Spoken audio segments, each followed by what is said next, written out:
গল্পের শুরুতেই আমরা একটি কন্ট্রোল রুম দেখতে পাই, যেখানে ক্যারেন এবং তার সহকর্মী চার্লসের সাথে যোগাযোগ করছিল। চার্লস এখন আফ্রিকার গভীর জঙ্গলে কঙ্গুতে আছে। সেখানে গিয়েছিল একটি রহস্য খুঁজে বের করতে।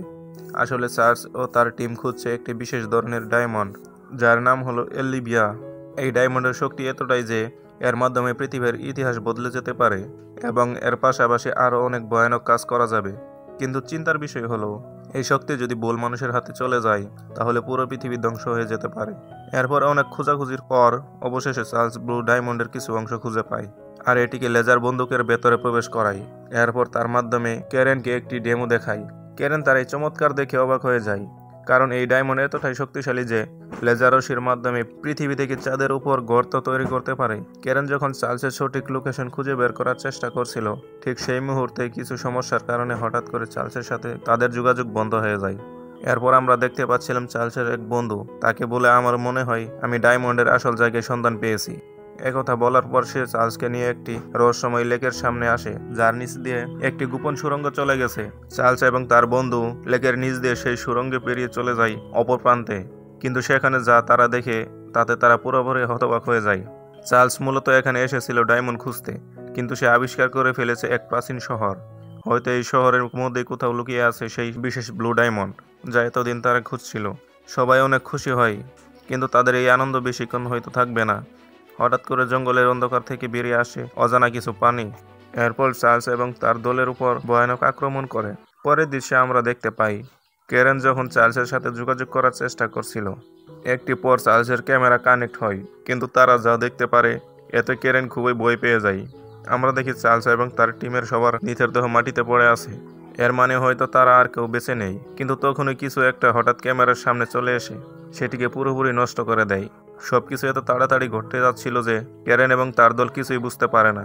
এই ঘটনা দেখার পর প্রচণ্ড চিন্তায় পড়ে যায়। তার প্রিয় মানুষ চার্লস এখন কোথায়? সে চার্লসকে ভালোবাসতো। এখন প্রশ্ন হলো, সে কি বেঁচে আছে? আর কি বা ঘটেছিল তাদের সাথে? চলুন ভিডিওর সামনে আমরা তা জানতে পারবো। এত কিছু ঘটে যাওয়ার পরেও তাদের বস ট্রেভিস এসব নিয়ে খুব একটা চিন্তিত নয়, বরং সে সব থেকে বেশি ডায়মন্ডের ব্যাপারে ভাবছিল। এতগুলো মানুষ মারা যে গেল তা নিয়ে তার কোনো মাথা ব্যথা নেই। অবশ্য এর কারণ ছিল তার মতো এই বিশেষ ব্লু ডায়মন্ড তার কোম্পানির ভবিষ্যৎ বদলে দিতে পারে। যদি এটা কোনোভাবে হারিয়ে যায় তাহলে নাকি তার রিসার্চ কোম্পানি বন্ধ হয়েও যেতে পারে। তাই ট্রাভিস তখন ক্যামেরনকে বলে সে যদি নিজে কঙ্কর জঙ্গলে গিয়ে চার্লসের সন্ধান করে তাহলে তার জন্য সমস্ত রকম সাহায্যের ব্যবস্থা করতে পারে। কিন্তু ক্যারেন ইতিমধ্যে বুঝতে পেরেছে ট্রাভিসের তাকে জঙ্গলে পাঠানোর মূল উদ্দেশ্য হলো ডায়মন্ড খুঁজে বের করা। চার্লস বা তার দলের উপর তার কোনো চিন্তা নেই। তবে ক্যারেন এটা বুঝতে পারলেও সে যেতে রাজি হয়, কারণ সে তো চার্লসকে ভালোবাসে। তবে সে ট্রাভিসকে হুমকি দিয়ে বলে যে যদি দেখি আমাকে শুধু ডায়মন্ডের জন্য পাঠানো হয়েছে বা আমার সাথে কোনো রকম বেইমানি করার চেষ্টা করা হয়েছে, তাহলে এমন কিছু করব যা তুমি কল্পনাও করতে পারবে না। এসব বলার পেছনে ক্যারেনের গভীর রহস্য লুকিয়ে আছে, যা আমরা ভিডিওর সামনে গেলেই বুঝতে পারবো। এরপর ক্যারেন পুরোপুরি তৈরি হতে থাকে কঙ্কর জঙ্গলে যাওয়ার জন্য। অন্যদিকে আমরা পিটার নামের এক বিজ্ঞানীকে দেখতে পাই। সে এমন একটি ডিভাইস আবিষ্কার করেছে যার মাধ্যমে লাইন ল্যাঙ্গুয়েজে ভাষায় রূপান্তর করা যায়। আসলে ডিভাইসের সাহায্যে বুয়া মানুষও কথা বলতে পারে, যা সত্যি একটি অসাধারণ আবিষ্কার।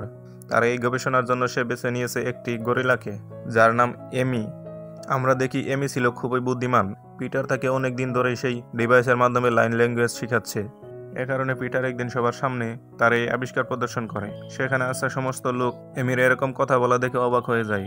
সবাই তার এই আবিষ্কারের জন্য তার অনেক প্রশংসাও করে। কিন্তু এসবের মাঝেও পিটার বেশ চিন্তিত, কারণ এমি প্রায় দুঃস্বপ্ন দেখত। একদিন সে তার স্বপ্নের দৃশ্যগুলোকে আঁকতে শুরু করে, আর সেই অদ্ভুত ছবিগুলো দেখে পিটার অনেকটাই অবাক হয়, কারণ সেখানে এমির নিজের আসল ঘর, বন জঙ্গল এবং তার জাতিদের ভীষণ মিস করছিল। এই বিষয়গুলো সে ছবির মাধ্যমে তুলে ধরে, আর এই কারণে পিটার সিদ্ধান্ত নেয় এমির বন্ধু হিসেবে তার দায়িত্ব তাকে নিজের বাড়িতে ফিরিয়ে দিবে। কিন্তু তার এই কঙ্গুর জঙ্গলে অভিযানের জন্য অনেক অর্থের দরকার ছিল। তাই পিটার তার বসের কাছ থেকে কঙ্গো অভিযানের জন্য আর্থিক সাহায্য চায়। কিন্তু তার বস তাকে স্পষ্ট জানিয়ে দেয় সে এই অভিযানের জন্য কোনো প্রকার সাহায্য সহযোগিতা করতে পারবে না। পিটার তখন পুরোপুরি হতাশ হয়ে পড়ে। সে কি করবে বুঝতে পারছিল না। ঠিক তখনই হেমলক নামের এক রোমানিয়ান ব্যবসায়ী তাকে বলে সে পিটারকে কঙ্কল জঙ্গলে যেতে সাহায্য করতে পারে। কিন্তু এখন প্রশ্ন হলো, হেমলক কেন? সে কি কোনো স্বার্থ ছাড়াই অর্থ দিতে চেয়েছিল? আসলে মূল ঘটনা হলো, হেমলক বহুদিন ধরে এক রহস্যময় প্রাচীন শহরের সন্ধান করছিল, যার নাম হচ্ছে দ্য লাস্ট সিটি অফ জিন। এই শহরটি ঠিক সেই স্থানেই ছিল যেখানে চার্লস নিখোঁজ হয়েছিল। হেমলক একটি প্রাচীন বই থেকে এই গুপ্ত শহরের ব্যাপারে জানতে পারে। একসময় কিং সুলেমান নামে এক রাজা এই জঙ্গলে ব্লুডে খোঁজার জন্য অভিযান করেছিল বলা হয়। সেই শহরে লুকানো আছে মূল্যবান সেই ডায়মন্ড। এমনকি সেই বইটির এক পৃষ্ঠায় আঁকা একটি বিশাল চোখের চিহ্নও দেখতে পারে। ঠিক তেমনটাই এমি এঁকেছিল এখন। হেমলকের মনে হতে থাকে এমি যেহেতু সেই শহরেই বড় হয়েছে, তাই সে খুব সহজেই তাদেরকে এই গুপ্ত শহরের কাছে নিয়ে যেতে পারবে। মূলত ঠিক এই কারণেই হেমলক পিটার ও এমিকে সাহায্য করতে রাজি হয়েছে। কিন্তু পিটার হেমলকের এই গোপন পরিকল্পনার কিছুই জানতো না। সে মনে করেছিল হেমলক হয়তো ও পশু পাখি ভালোবাসে, তাই এমনটা করছে। তাদের সব প্রস্তুতি শেষ হলে পরদিন তারা জঙ্গলের অভিযানের জন্য বিমানবন্দরে চলে যায়। কিন্তু প্লেনে ওঠার সময় পিটার এবং কেরেনের দেখা হয়ে যায়। এরপর দুজনে পরিচিত হয়ে কথা বলার পর বুঝতে পারে তারা দুইজনই আলাদা লক্ষ্য হলেও তাদের গন্তব্য ছিল একই, সেই কঙ্গর জঙ্গল, যেখানে জানা অজানা সব বিপদ অপেক্ষা করছিল তাদের জন্য। ঠিক তখন আমরা দেখি কেরেন তাদের সুরক্ষার জন্য অত্যাধুনিক অস্ত্র সাথে নিয়েছিল, যা তাদের জঙ্গলের ভিতরে টিকে থাকতে সাহায্য করবে। দীর্ঘ অনেক সময় যাত্রা করার পর তাদের বিমানটি সেন্ট্রাল আফ্রিকায় এসে ল্যান্ড করে। কিন্তু সেখানে তখন আতঙ্কবাদীদের ভিতর যুদ্ধ চলছিল, মানে তাদের কঙ্গর জঙ্গলে যাওয়া এখন অনেকটাই কঠিন হয়ে গেছে। তাই কেরেন সেখানকার মুন্টু নামের এক থাই লোককে তাদের দলে নেয়, কারণ সে কঙ্গর জঙ্গলকে অনেক ভালো করেই চিনত। সে তাদেরকে জঙ্গলের ভয়ানক সব বিপদ থেকে টিকে থাকতে সাহায্য করবে। এরপর তারা বিমানে করে ফাইনাল কঙ্গর জঙ্গলের উদ্দেশ্যে রওনা দেয়। বেশ অনেকটা সময় যাত্রা করার পর তারা কঙ্গর জঙ্গলের উপর চলে আসে। তবে এখন তারা নিরাপদ একটি জায়গা খুঁজছিল, যেন তাদের বিমানটিকে ল্যান্ড করাতে পারে। কিন্তু ঠিক তখনই জঙ্গলে থাকা আতঙ্কবাদীরা তাদের প্লেনটির দিকে মিসাইল নিক্ষেপ করে। এতে করে তাদের বিমানের কিছু অংশ ভেঙে যায়। সবাই বুঝতে পারে যে বিমানটি যে কোনো মুহূর্তে ক্র্যাশ করতে পারে। এখন তাদের সামনে একমাত্র উপায় ছিল বিমান থেকে প্যারাশুট দিয়ে লাফ দেওয়া। তা না হলে এই বিমানটি মাটিতে ক্র্যাশ করলে তাদের পরিণতি হবে মৃত্যু। এজন্য অবশেষে সবাই প্যারাশুট নিয়ে বিমান থেকে লাফিয়ে পড়ে। কিছুক্ষণ পর আমরা দেখতে পাচ্ছিলাম যে সবাই নিরাপদে জঙ্গলের মধ্যে নামতে সক্ষম হয়েছে। তারা এত বড় বিপদ থেকে বাঁচার পরেও সবাই অনেকটা ভয়ের মধ্যে ছিল, কারণ যে কোনো সময় এই জঙ্গলে তাদের উপর বিপদ নেমে আসতে পারে। সবাই অনেক ক্লান্ত থাকার কারণে সেখানে তাঁবু তৈরি করে মূলত আজকের রাতটা তারা এখানেই থাকবে। অন্যদিকে আমরা কেরেন স্যাটেলাইটের মাধ্যমে তার বস ট্রাভিসের সঙ্গে যোগাযোগ করে এবং তাদের বর্তমান অবস্থা তাকে জানিয়ে দেয়। এভাবে সেদিনকার রাতটা কোনো মতো কেটে এলো। পরদিন খুব ভোরের দিকে তারা আবার সামনের দিকে যাত্রা শুরু করে। তবে জঙ্গলের মধ্য দিয়ে চলাটা তাদের জন্য খুবই বিপজ্জনক ছিল, কারণ চারদিকে তাদের জন্য অপেক্ষা করছে মৃত্যুফাত। এভাবে অনেক সময় ধরে চলার পর সন্ধ্যার দিকে জঙ্গলে বৃষ্টি পড়তে শুরু করে। এতে করে সবাই অনেকটাই সমস্যায় পড়ে যায়। কিন্তু এরপরও কোনো রকম তারা সামনের দিকে এগিয়ে যেতে শুরু করে। তবে তাদের গন্তব্যের জন্য শুধু বৃষ্টি বাধা কিন্তু নয়। কিছুটা পথ এগিয়ে গেলে আদিবাসীরা তাদের সামনে চলে আসে। তবে এই আদিবাসীরা ছিল খুবই ভালো মনের মানুষ। তারা কথা বলে বুঝতে পারে কেরেন সহ বাকি সবাই তাদের জন্য বিপজ্জনক না। কেরেন যখন আদিবাসীদের চার্জ ও তার দলের লোকজনের কথাও জিজ্ঞেস করে, আদিবাসীরা তেমন কিছুই বলতে পারে না। তবে তারা বিদেশি একজন লোককে এখানে আহত অবস্থায় খুঁজে পেয়েছে। এরপর আমরা সেই লোকটিকে দেখতে পাই, যার অবস্থা খুবই খারাপ ছিল। সে কোনোভাবেই তার শরীর নড়াচড়া করতে পারছিল না। কেরেন তার কাছে গিয়ে চার্লসের ব্যাপারে জিজ্ঞেস করে, কিন্তু এখানে সে যখন এমিকে দেখে তখন সে ভয় পেয়ে চিৎকার করতে শুরু করে। আমরা দেখি সে এতটাই ভয় পেয়েছিল যে সে তৎক্ষণাৎ মারা যায়। এখন প্রশ্ন আসতেই পারে এর পিছনে এমন কি রহস্য লুকিয়ে আছে যে সে এমিকে দেখা মাত্র এতটা ভয় পেয়ে মারা গেল। এই রহস্য তো আমরা মুভির সামনে গেলেই বুঝতে পারবো। লোকটির এমন অবস্থা দেখে কেরেন সহ বাকি সবাই ভয় পেয়ে যায়, কারণ তারা এর কোনো মানেই বুঝতে পারছিল না। যাই হোক, তারা এবার অভিযানে বেরিয়ে পড়ে। কিন্তু এবার তাদের পথ আরো বেশ বিপজ্জনক হয়ে ওঠে। পথ চলতে চলতে এক সময় রাত হয়ে যায়। সেদিন রাতে তারা যখন একটি নদী পার হচ্ছিল, ঠিক তখনই বিশাল আকৃতির জলহস্তির মতো কিছু প্রাণী তাদের উপর আক্রমণ করে। এই আচমকা হামলায় তাদের দলের কয়েকজন সদস্য সেখানে মারা যায়, আর যাদের ভাগ্য ভালো তারা ছিল, তারা প্রাণে বেঁচে যায়। এরপর তারা কোনো রকম নদী পার হয়ে তীরে ওঠে। সবাই তাদের সৃষ্টিকর্তার কাছে শুকরিয়া আদায় করছিল, কারণ বড় ধরনের একটি বিপদ থেকে তারা রক্ষা পেয়েছে। এরপর কেটে যায় অনেকটা সময়। হঠাৎ তারা আকাশের মধ্যে একটি বিমান দেখতে পায়, কিন্তু সেটিতে জঙ্গলে থাকা আতঙ্কবাদীরা হামলা করে আগুন ধরে গিয়েছিল। এরপর বিমানটি জঙ্গলের মধ্যে ভেঙে পড়ে। তবে যাই হোক, এরপর কোনো মতে সেদিনকার রাত কেটে যায়। সবাই তখন দীর্ঘ পথ চলার পর এক পর্যায়ে এমন একটি রাস্তায় গিয়ে পৌঁছায় যেখানে দুই দিক থেকে দুইটা আলাদা পথ চলে গিয়েছে। তখন তারা বুঝতে পারছিল না যে তারা কোন দিক দিয়ে যাবে। এমি তখন সামনে এগিয়ে এসে হাতের ইশারায় একটি রাস্তার দিক দেখিয়ে দেয়। এটি হয়তো সেই পথ যা সে বারবার স্বপ্নে দেখত।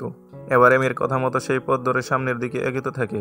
কিছুক্ষণ হাঁটার পর তারা জঙ্গলের আরো গভীরে প্রবেশ করে এবং সেখানে সেই ভাঙাচোরা বিমানটিকে খুঁজে পায়, যেটি গত রাতে জঙ্গলের ভিতরে ভেঙে পড়েছিল। সবাই তখন বিমানটির ভিতরে ভালো করে দেখলে জানতে পারে এই প্লেনটি আসলে ট্রেভিস পাঠিয়েছিল। কারণ সে ক্যামেরনের উপর পুরোপুরি বিশ্বাস করতে পারেনি। কিন্তু এখন সেই দলের আর কেউ বেঁচে নেই, সবাই মারা গেছে। তবে সেই বিমানের মধ্যে তারা কিছু খাবার পায়, যেগুলো সাথে নিয়ে তারা আবারও যাত্রা শুরু করে। দীর্ঘ অনেক সময় জঙ্গলের ভেতরে যাত্রা করার পর তারা অবশেষে দ্য লার্জ সিটি অফ জিনের কাছাকাছি পৌঁছে যায়। জঙ্গলের ভেতরে এরকম এক প্রাচীন শহর দেখে সবাই অবাক হয়ে যায়, কিন্তু এদের মাঝে সবচেয়ে খুশি ছিল হেমলক।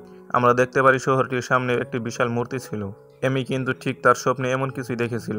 হেমলক তখন বলে, আমার ধারণা বাহিরের পৃথিবী থেকে ব্লু ডায়মন্ডকে রক্ষা করার জন্যই কিং সুলেমান এই শহর তৈরি করেছিলেন। সবাই তখন মনের ভেতরে এক উচ্ছ্বাস নিয়ে শহরের ভেতরে প্রবেশ করে। আমরা তখন দেয়ালে বিভিন্ন চিত্রলিপি খোদাই করা দেখতে পাই, যেখানে প্রাচীনকালের সমস্ত ঘটনা লিপিবদ্ধ করা হয়েছে। তারা ডায়মন্ড খোঁজার উদ্দেশ্যে শহরে আর গভীর প্রবেশ করে, কিন্তু তখনই হঠাৎ করে তাদের উপর একদল বিশাল আকৃতির গরিলা আক্রমণ করে। এদের বলা হয় গ্রে গরিলা, যারা বহু বছর আগে বিলুপ্ত হয়ে গেছে, কিন্তু তারা এই গহীন জঙ্গলের ভিতরে তাদের অস্তিত্ব টিকিয়ে রেখেছিল। কেরেন সহ সবাই গেরিলা দেখে হতবাক হয়ে যায়। এদের দেখে মনে হচ্ছিল যে তারা বহু বছর ধরে এই জায়গা এবং ব্লু ডায়মন্ডকে পাহারা দিচ্ছে। তবে এই গরিলাগুলো ছিল খুবই ভয়ানক। সবাই তখন বিভিন্ন অস্ত্র দিয়ে তাদের সাথে লড়াই করার চেষ্টা করে, কিন্তু এদিকে যত সময় যাচ্ছিল গরিলার সংখ্যা ততই বাড়তে থাকে। ফলে এক প্রকার বাধ্য হয়ে কেরেন সহ বাকি সবাই কোনো মতে সেখান থেকে বেরিয়ে আসে। এখন হয়তো বুঝতে পারছেন চার্লসের দলের সে জীবিত থাকা লোকটি কেন এমিকে দেখে ভয় পেয়ে মারা গিয়েছিল। মূলত এই গরিলাগুলো চার্লসের দলের উপর আক্রমণ করেছিল। লোকটি ভেবেছিল এমি হয়তো তাদের দলেরই একজন। যাই হোক, এরপর সেদিনকার রাতটা তারা জঙ্গলের একটি জায়গায় তাঁবু করে কোনোভাবে কাটিয়ে দেয়। পরদিন সকালে তারা আবার সেই শহরের মধ্যে প্রবেশ করে। হেমলক তখন দেয়ালে খোদাই করা সিম্বলগুলো দেখে বুঝতে পারে এই গরিলাগুলোকে মূলত কিং সুলেমানে প্রশিক্ষণ দিয়েছিলেন, যাতে তারা ব্লু ডায়মন্ডকে বাহিরের শত্রুদের হাত থেকে রক্ষা করতে পারে। এদিকে পিটার সেখানে শত শত মানুষের কঙ্কাল দেখতে পায়। সে খুবই ভয় পেয়ে যায়। আসলে মানুষগুলো হয়তো তাদের আগে এখানে এই মূল্যবান ডায়মন্ড নিতে এসেছিল। সবাই তখন বুঝতে পারে যে এখানে বেশিক্ষণ থাকলে হয়তো তারাও মারা যেতে পারে। তাই সবাই সিদ্ধান্ত নেয় যত তাড়াতাড়ি সম্ভব এই জঙ্গল থেকে বেরিয়ে যেতে হবে। কিন্তু ঠিক তখনই পাশের হাজার বছর ধরে ঘুমিয়ে থাকা আগ্নেয়গিরি জেগে ওঠে। সেই শহরের মধ্যে শুরু হয় প্রচণ্ড ভূমিকম্প। তখন ভূমিকম্পের ধাক্কায় কেনেল এবং বাকি সবাই সেখানকার ভেতরের একটি বিশাল সুড়ঙ্গে পড়ে যায়। তবে এতে করে তাদের লাভই হলো, কারণ এই সুড়ঙ্গের শেষ প্রান্তে রয়েছে তাদের কাঙ্ক্ষিত সেই ব্লু ডায়মন্ডের গুপ্ত ভাণ্ডার। সবাই কিছুটা পথ সামনে এগিয়ে গেলে পুরোপুরি হতবাক হয়ে যায়, কারণ তাদের চারপাশে ছড়িয়ে ছিটিয়ে পড়ে আছে অমূল্য সব ব্লু ডায়মন্ড, যার জন্য তারা এতটা ঝুঁকি নিয়েছিল। এটা দেখার পর সবাই অনেক খুশি হয়, কিন্তু তাদের এই খুশি হইতে বেশি সময় থাকবে না, কারণ এটাই ছিল গ্রে গরিলাদের আসল বাসস্থান, যেখানে কিং সুলেমান তাদের প্রশিক্ষণ দিয়েছিলেন। এরপর দেখা যায় বিশাল এক বাহিনী নিয়ে গ্রে গরিলারা কেরেনদের উপর আক্রমণ শুরু করে। সবাই বিভিন্ন অস্ত্রের সাহায্যে গরিলাদের সাথে লড়াই করার চেষ্টা চালিয়ে যাচ্ছিল। তবে এতে করে কোনো কাজ হয়নি, কারণ গরিলারা সংখ্যায় ছিল অনেক এবং তারা ছিল খুবই ভয়ানক এবং হিংস্র টাইপের। এক পর্যায়ে আমরা দেখি হিমলক সেই গরিলাদের হাতে বাজেভাবে মারা যায়। এদিকে কেরেন দেখে চার্লসের নিথর দেহ কঙ্কালগুলোর মধ্যে পড়ে আছে। এসব দেখে সে মানসিকভাবে খুবই ভেঙে পড়ে, কারণ যার জন্য সে এতদূর পর্যন্ত এসেছিল সে ভালোবাসার মানুষটি আর বেঁচে নেই। যাই হোক, তাদের হাতে বেশি সময় ছিল না, কারণ আগ্নেয়গিরির লাভা ধীরে ধীরে এই জায়গাতে প্রবেশ করতে শুরু করছিল। অন্যদিকে পিটারকেও কয়েকটি গরিলা চারদিক থেকে ঘিরে ফেলে। তবে যখনই তার উপর আক্রমণ করতে যাবে তখনই হঠাৎ এমি এসে গরিলাদের সাথে লড়াই করে এবং তাকে বাঁচিয়ে নেয়। এরপর দেখা যায় কেরেন, মুনরু, পিটার এবং এমি কোনোরকম সেই ভয়ঙ্কর শহর থেকে বেরিয়ে আসে। ঠিক সেই মধ্যেই শহরের মধ্যে আগ্নেয়গিরি লাভা প্রবেশ করে এবং সেই ব্লু ডায়মন্ডের ভান্ডারা গরিলাদের পুরোপুরি ধ্বংস করে। এভাবে চিরতরে হারিয়ে যায় লার্জ সিটি অফ জিন। এরপর অনেকটা সময় পর কেরেন সহ বাকি সবাই নিরাপদ স্থানে চলে যায়। তবে সবাইকে অবাক করে দিয়ে আমরা কেরেনের হাতে একটা ব্লু ডায়মন্ড দেখতে পাই, কিন্তু এটি সে ট্রাভিসকে দিবে না, কারণ সে আগেই বলেছিল যদি ট্রাভিসের একমাত্র উদ্দেশ্য ব্লু ডায়মন্ড হয় তাহলে সে এমন কিছু করবে যা সে কল্পনাও করতে পারেনি। এরপর কেরেন একটি লেজার বন্দুকে সেই ব্লু ডায়মন্ডকে ব্যবহার করে। এরপর সে টার্গেট করে ট্রাভিসের কোটি কোটি ডলার দামের স্যাটেলাইটের দিকে, যেটার জন্য ট্রাভিস সে ব্লু ডায়মন্ডকে খুঁজছিল। এরপর কেরেন সে লেজারের সাহায্যে মুহূর্তের মধ্যেই স্যাটেলাইটটি ধ্বংস করে দেয়। হয়তো এটাই ছিল ট্রাভিসের প্রাপ্য শাস্তি, কারণ একমাত্র তার লোভের কারণে সে তার ভালোবাসার মানুষটিকে আজ হারিয়েছে। এরপর আমরা দেখতে পারি পিটার তার বন্ধু এমিকে সেই জঙ্গলের মধ্যে তার জন্মস্থানে রেখে আসে। এমিও তার পরিবারকে খুঁজে পেয়ে মহা খুশি হয়ে যায়। অবশেষে কেরেন, মুনরু, পিটার একটি এয়ার বেলুনে করে কাছাকাছি কোনো এক বিমানবন্দরের উদ্দেশ্যে রওনা দেয়, আর এই দৃশ্যের মধ্য দিয়ে মুভিটির সমাপ্তি ঘটে। তো কেমন লাগলো আমাদের আজকের আয়োজন জঙ্গলের অভিযান? যদি আপনাদের কাছে ভিডিওটি ভালো লেগে থাকে তাহলে শুধুমাত্র ভিডিও একটি লাইক করে দিবেন। আর আপনার পছন্দের এরকম মুভি যদি আরও দেখতে চান তাহলে কমেন্টে মুভির নাম লিখে দিতে পারেন এবং সাবস্ক্রাইব করে রাখবেন। সবাই ভালো থাকবেন। আল্লাহ হাফেজ।